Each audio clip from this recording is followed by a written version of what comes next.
Hello there, and thank you for clicking on this video. As you can see by the title, we're gonna talk about two things. Did Kenobi really end Star Wars once and for all?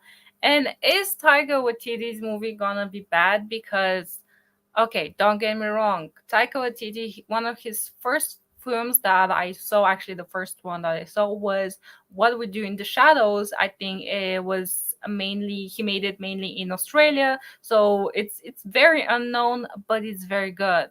It's very interesting. It's about vampires and all of those stuff. But Taika Waititi in Star Wars, it seems like this is not gonna be a very good mix. And the next thing I want to talk about: did Obi-Wan Kenobi just killed, ended Star Wars once and for all? This is the last nail in Star Wars' coffin, because apparently there is talk on the internet to reboot A New Hope. Why? To give Obi-Wan Kenobi more screen time. I'm sorry, this is kind of live, so I cannot edit this out. But anyways, so I just want to say, quality over quantity. Screen time does not equal more in that story. That's just not the truth. And the fact that we're even talking about rebooting A New Hope because of Kenobi is a disaster. It's a sin. And what the hell are you doing, people? But let's first go to the Taika Waititi discussion, the controversial thing that he said. As you can see by the title, Taika Waititi asked if Natalie Portman, aka Padme, aka mother of Leia and Luke Skywalker, aka Anakin's Anakin Skywalker slash that Darth Vader's wife, wanted to be in Star Wars movie, forgetting she had been in 3 already. So Thor: Love and Thunder director Taika Waititi asked if Natalie Portman wanted to be in a Star Wars movie, forgetting that she was already in 3 of them. During an interview with Rolling Stones, the 46 filmmaker revealed the awkward moment where he asked Natalie Portman. Natalie said to me, "What do you do next?" He explained. And I said, "I'm trying to work on a Star Wars thing. Have you ever wanted to be in a Star Wars movie?" She said, "I've been in a Star Wars movie. I forgot about those ones." What do you mean if you you just don't forget that she was in Star Wars? I mean, obviously he did say in an interview like a few weeks ago he wants to go away from the Skywalker, storyline, and that's totally fine. I mean, Mando was supposed to be something far from the Skywalker timeline, and that is okay. Even Ahsoka is kind of a different thing than the Skywalker family drama, and that's not a bad thing, but the fact that you know you don't have basic knowledge of Star Wars and the Skywalker drama, it's not a good sign. I mean, lately every director that has directed Star Wars hasn't been a fan, didn't know the lore. I mean, JJ wanted to kill the prequels. You have what was his name, Ryan Johnson, who is just he just didn't give a care in this world for the lore. And I mean, Caitlin Kennedy with the female is force. The female is force. The force is female. It's mind blowing to me what they're doing to Star Wars. Obviously, you don't have to know every single thing that happened in Star Wars, but just like basic knowledge, that's ridiculous to me. And I mean, that's the first thing that I wanted to talk about in this video. The next thing I want to talk about is the next article gonna talk about is why the Star Wars future could be a New Hope reboot.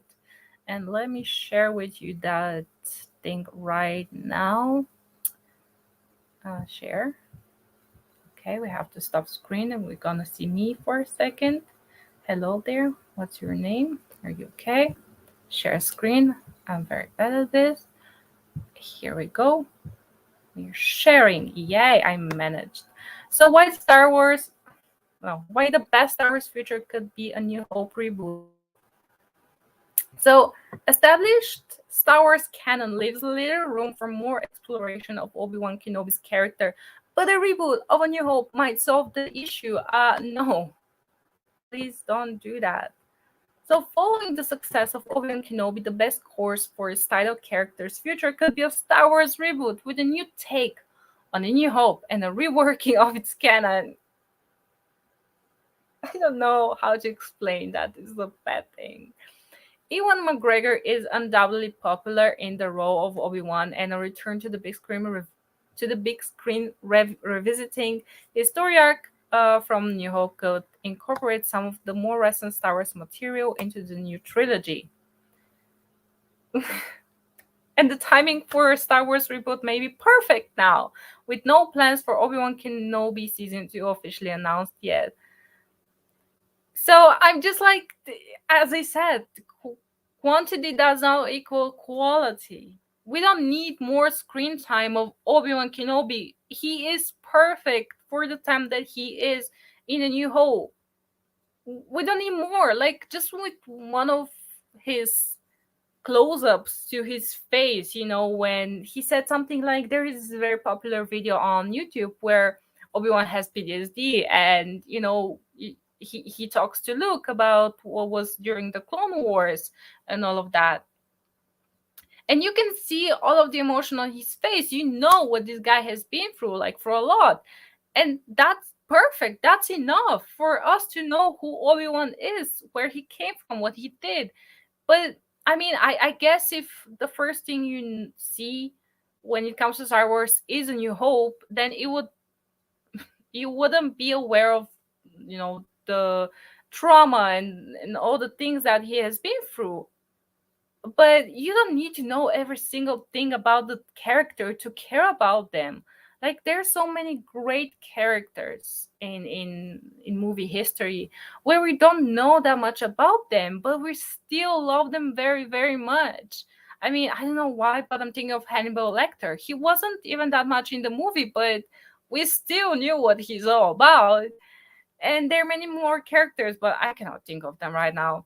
So this is ridiculous. But let's continue. New Hope initiated what became one of the most iconic film series in cinema, but it is commonly known that at the time of the first Star Wars film release, much of the story for the rest of the original trilogy hadn't been fleshed out yet.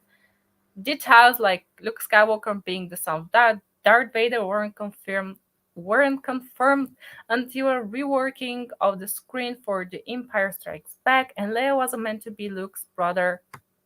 And Leia wasn't meant to be Luke's sister until the making of Return of the Jedi.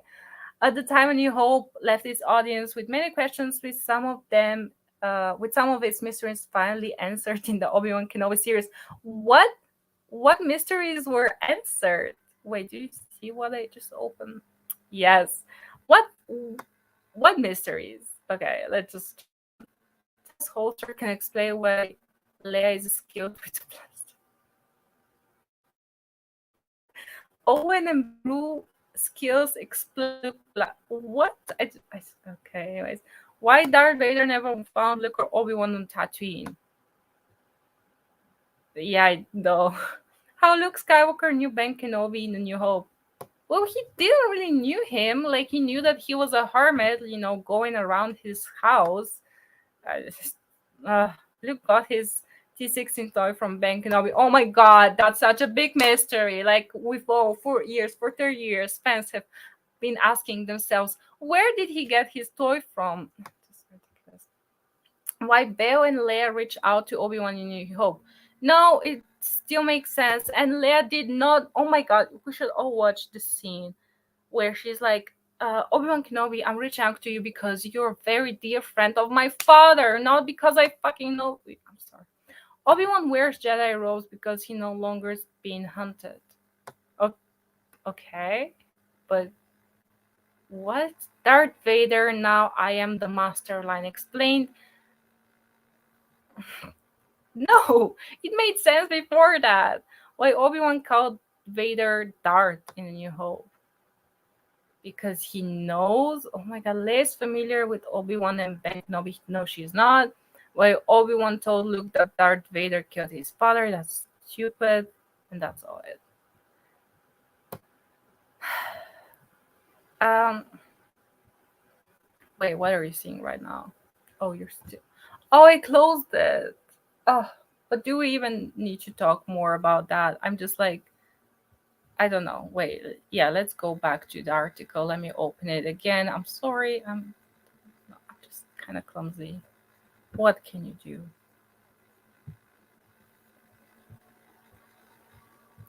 I'm trying to share that again. Share screen, share screen, Chrome. Uh-huh. Yes. Okay. So let's go back to it.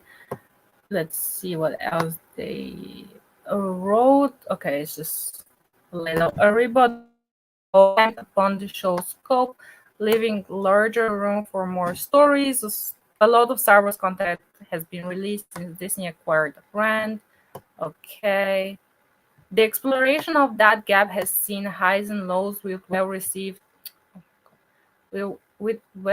movies like Rogue One and an underachieving movies such as Solo. I don't even know what to say. Okay, you know what? I just don't know care anymore. And let's go to the next article because that's just they're not saying anything that is convincing me that we need to reboot um and New Hope. I mean, no, we don't. I don't understand what because you want to see more of Obi-Wan Kenobi, well go watch the Clone Wars. And if you want to, add more to Obi-Wan Kenobi story, then just make a season 2 and a season 3. I mean, I don't think I'm gonna watch it. But I guess people out there want to watch it, so go and watch that. Don't touch A New Hope. It's perfect. For me, the original trilogy is just something that should not be just touched. It should stay frozen in time. And if you want to do 100 prequels, 100 sequels, 100 whatever you want around that time, fine. But these three movies, just don't touch them because it's basically a sacred thing at this point.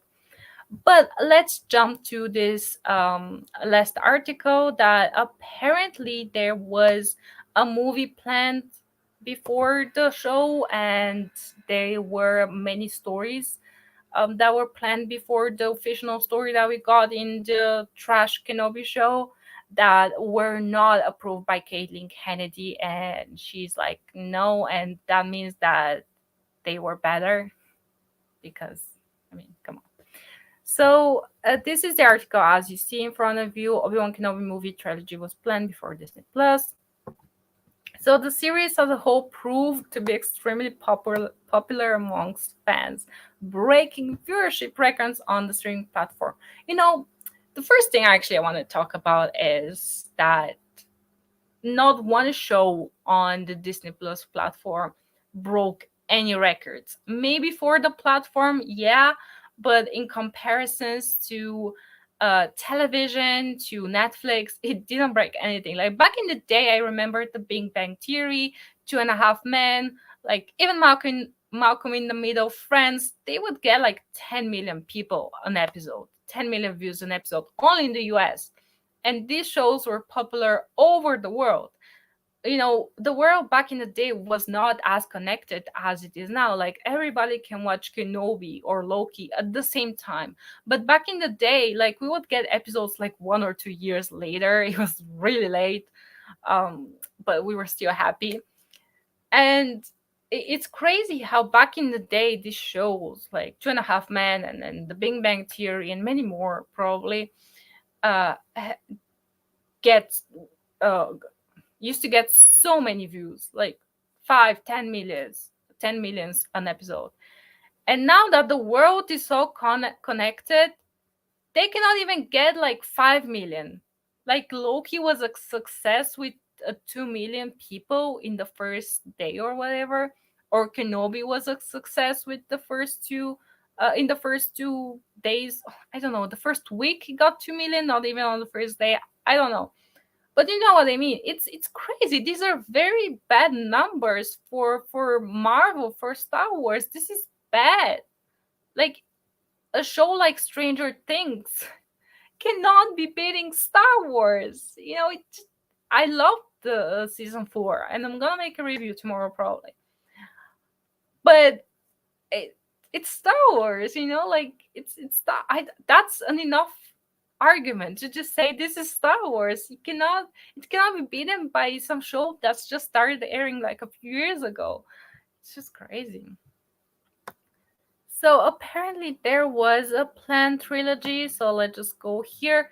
In an exclusive interview with the direct Nathan Johnson, Obi-Wan Kenobi writer Stuart Beattie talked about his role in making the Ewan McGregor starring project and how it was originally imagined as a full trilogy.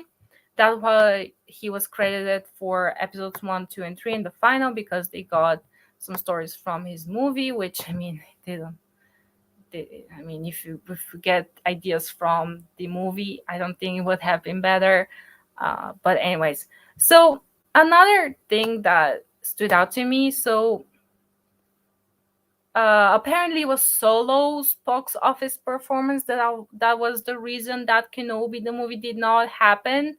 So right, so not at all none. I wrote the film that they based the show on. So yeah, I spent like a year and a half working on it, and then when the decision was made not to make any more spin-off films after Solo came out, I left the project and went on to do other things. Joby came on and took my scripts and turned it from 2 hours into six. So I did not work with them at all. I just got credit for the episodes because it was my stuff. I'm just tired that they would make excuse after excuse for not releasing things or for changing things because of Solo. First of all, Solo wasn't that bad. I, I guess that there were many controversies behind the scenes because Caitlin Kennedy came in last minute and changed a lot of things. So it's not Solo movie. Like the actor wasn't that bad. Han Solo is probably my favorite character in Star Wars, except from Yoda. And for me, it wasn't that bad. Like, I mean, nobody can ever replace Harrison Ford, but the guy wasn't bad. The actors weren't bad, and the fact that if anything that flops, they connect that back to Solo. It makes some sense. So you have BT also revealed that his original story pitch to Lucasfilm in 2016 involved convincing them of three stories for Obi-Wan Kenobi. The first of which ended up becoming the series' first season and featured the death of Reva. Well, she cannot die because reasons. And the second that looked ahead to the Jedi Masters lead up to A New Hope. So when I pitched my Obi-Wan story to Lucasfilm, I said there are actually three stories here because there's three different evolutions that the character has to make in order to go from Obi-Wan to Ben. No, not really, but okay. As you go as you grow older, you just get wiser. Like you don't have to go through trauma every week, so you evolve into the powerful being that Obi-Wan became at the beginning of A New Hope. So no, but okay. And the first one was the first movie, which was the show, which was surrender to the will of the Force, transport your will, surrender your will, leave the kid alone. So then the second movie, okay, what? Which was surrender to the will of the Force. Did he do that? Like he just gave up. Like to surrender to the will of the Force, that has nothing to do with him just giving up, not being the Jedi Master that we all know and love. This is not how it is. So then the second movie was thinking about where Kenobi ends up, and one of the most powerful and probably the most powerful moment in all of Obi-Wan's story is that moment where he sacrifices himself in A New Hope. Great moment, makes you cry, but if you stop and think about it, it's a pretty sudden thing. No, it's not. Like he's getting old, and he got his mission to bring Luke and Leia together, and so Luke can defeat Darth Vader, and he can better, I guess, navigate him and guide him through the Force. But okay, it's not sudden. What the hell? To just kind of go be fighting a guy to see Luke and go, I'm gonna die. That to me that required forethought that required pre-acceptance that this was going to happen. Oh God, no. It doesn't sound to me okay. The writer continued to elaborate on what he envisioned, I don't know that word, for a second story of Obi-Wan Kenobi, describing how it would deal with Ewan McGregor's character coming to terms with his own mortality, to dovetail into Obi-Wan's sacrifice in his climactic Death Star battle against Darth Vader. I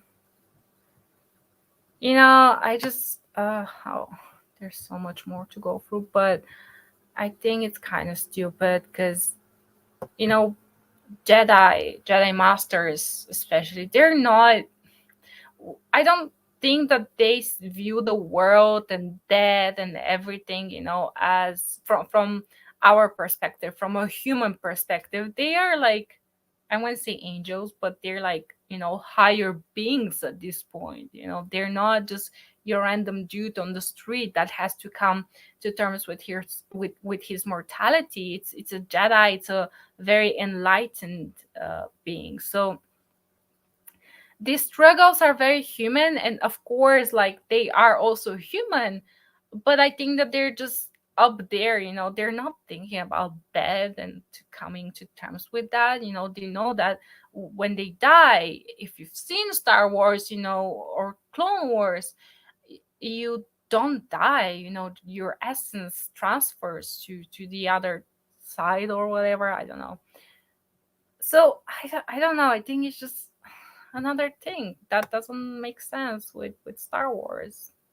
So again, it's one of those universal things we all struggle with, to come terms with our own mortality. So that was the second step of the evolution for me, that Obi-Wan now has to come to terms with his own mortality somehow, in a prophecy, or Qui-Gon telling him there's going to come a moment where you're gonna have to sacrifice yourself for the good. And then Obi-Wan is like, what? No, no, I'm here to help.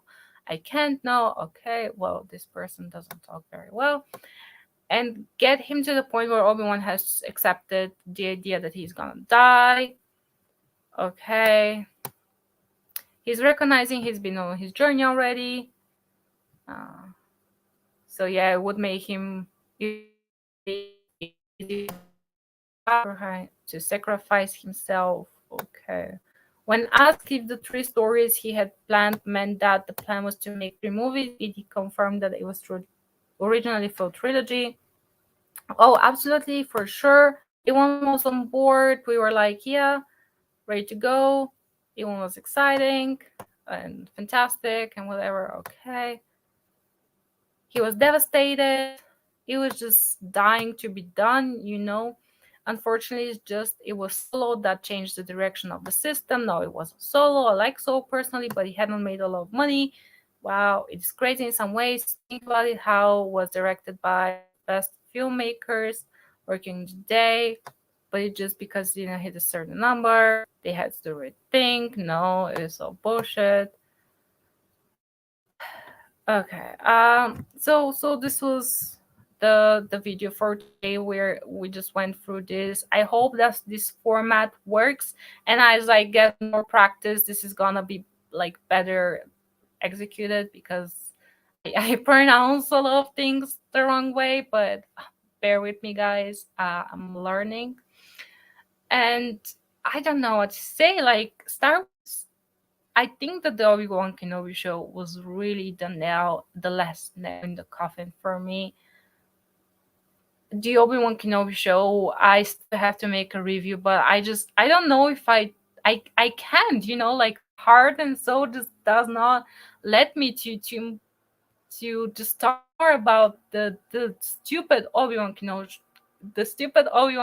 show. Oh my God, because it hurts me to even say how bad it was, in my opinion. If you liked it, that is okay. I'm happy for you. But for me, it is really bad. Like, the Obi-Wan Kenobi show was just, there was nothing. It was bland. It was pathetic. You have Obi-Wan who cannot move a rock, like a small rock. And then at the last episode, he's like throwing rocks at Darth Vader with the Force. It's like crazy, and it doesn't make sense.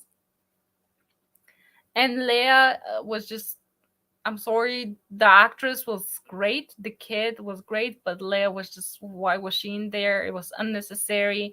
It does not enrich the lore in any way, shape, or form. And it's devastating. It's really devastating. And I mean, the three articles that we just went through, no, Obi-Wan Kenobi would have not been better as a movie if that was you're all thinking. And it's sad. It's really sad, like that there is a talk about rebooting the the yes, reboot the sequel trilogy, but not the original trilogy, and the prequels as well. Don't touch them; they're great. The prequels are something so different, so vibrant, because Obi-Wan Kenobi show is in that timeline after the prequels, and it's just so bland. I mean, it's so bad. Yes, we are in a dark era, but the prequels were just so pretty to look at. And there was nothing to like about Obi-Wan Kenobi. Even the music, like, I don't want Darth Vader score every 5 seconds, or the Force stem every 5 seconds.